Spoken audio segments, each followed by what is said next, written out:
Čaute, dneska si povieme 3 dôvody, pre ktoré som sa rozhodol mať platený obsah a zároveň si povieme, prečo to bola veľká chyba.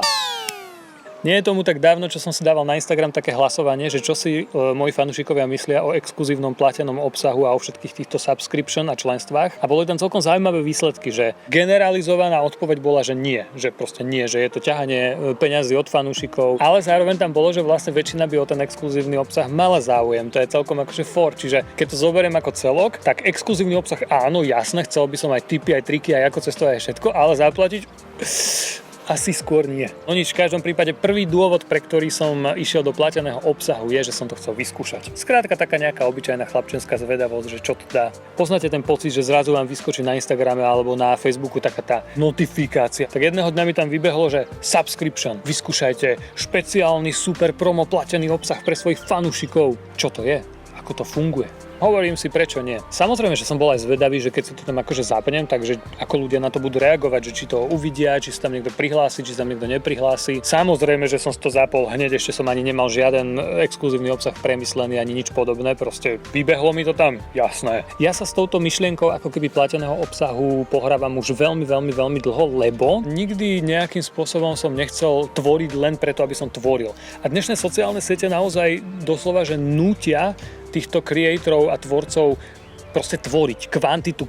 Každý deň treba dať storku, každý deň fotku a je veľmi náročné proste tvoriť nenormálne množstvo obsahu a zároveň udržiavať tú kvalitu na nejakej úrovni. Ak mám možnosť, tak si chcem vybrať, že nie, ja nechcem sa tomuto prispôsobovať alebo nejakým spôsobom poddať. To neznamená, že už nebudem robiť veci zadarmo a že nebudem dávať storky a fotky a tak ďalej. Ale to je presne ten druhý dôvod, ku ktorému sa teraz blížim a to je, že akému divákovi vlastne ja ten svoj obsah ponúkam a servírujem. Veľa vecí, ktoré robím a tvorím, tak som s tým v pohode, že idú, nazvem to, že random divákovi z internetu, ale potom sú také, nazval by som to, že hodnotnejšie veci, ktoré robím a proste ja nechcem to iba tak, že pacnúť desi, že na, tuto to je, ako nejaké oné zrno kurencom, že žerte, na. Ja o mnoho väčšiu radosť budem mať, keď si moje videjka pozrie 5 ľudí, ktorí si ich chcú pozrieť, ktorých uvidia od začiatku do konca, ako si ich pozrie 1 000 000 ľudí, ktorí ale uvidia prvých 30-40 sekúnd a potom to vypnú, lebo si povedia, že neviem, čakal som niečo iné a tak.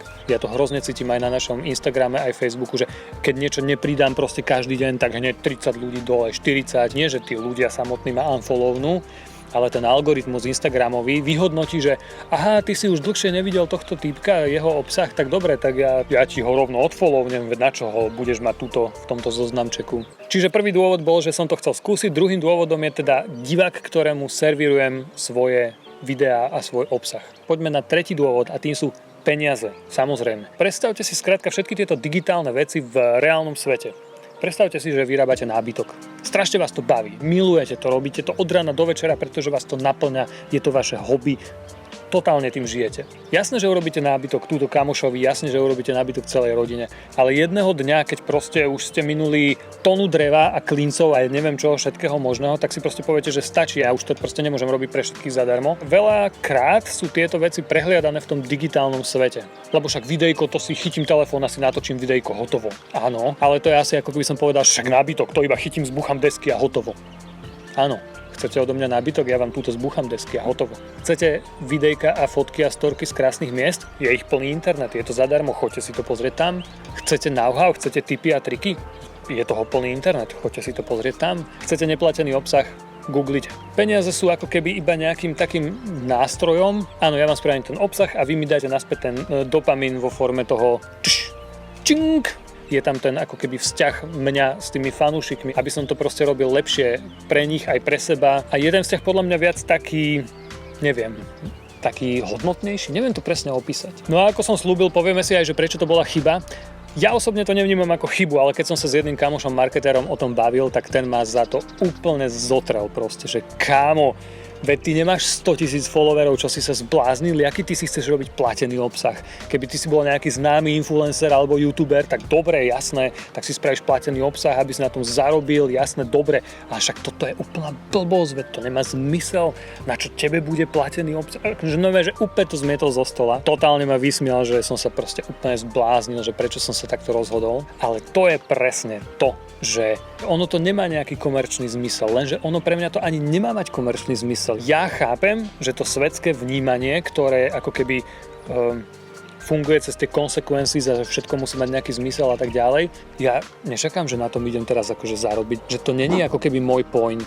A zároveň som si aj uvedomil v tom momente, že hej, že toto je riadne sorizovský krok. Proste tu ti povie kámo, že ne, to je úplná blbosť, nerob to a ja to aj tak spravím, lebo ja to robím, že takto to robím, lebo takto cítim, že to chcem robiť, lebo takto podľa mňa má zmysel. Ja nepotrebujem a ani nechcem naháňať čísla, že proste robiť, aby sa robilo. Ja chcem ako keby naháňať ten relationship, ten vzťah medzi mnou a mojimi divákmi, fanúšikmi. Chcem, aby ľudia, ktorí proste odoberajú môj platený obsah, vedeli, že kokos Sorizo pridal nejaké video, to bude určite niečo dobré, niečo hodnotné, niečo sa dozviem, niečo sa naučím, alebo uvidím proste iba pekné obrázky, ja neviem. Ale ja verím teda, že ak ste toto videjko dopozerali až sem, tak úplne chápete, ako to myslím a chápete, prečo som sa takto rozhodol. Povedal som vám všetky dôvody, chcel som to vyskúšať, zároveň som proste chcel môj obsah servírovať divákom, ktorí ho proste chcú vidieť. A zároveň si myslím, že tie peniaze sú taká dobrá ako keby protihodnota toho, že sú tu proste nejakí fanúšikovia, ktorí ma chcú podporiť a zároveň ja to chcem a ma to baví robiť. Lebo ako som už proste povedal, toho neplateného obsahu je plný internet. Stále budem robiť veci zadará, stále to budem robiť na Instagram, na Facebook a tak ďalej, ale ak chcete niečo viac, chcete môj obsah,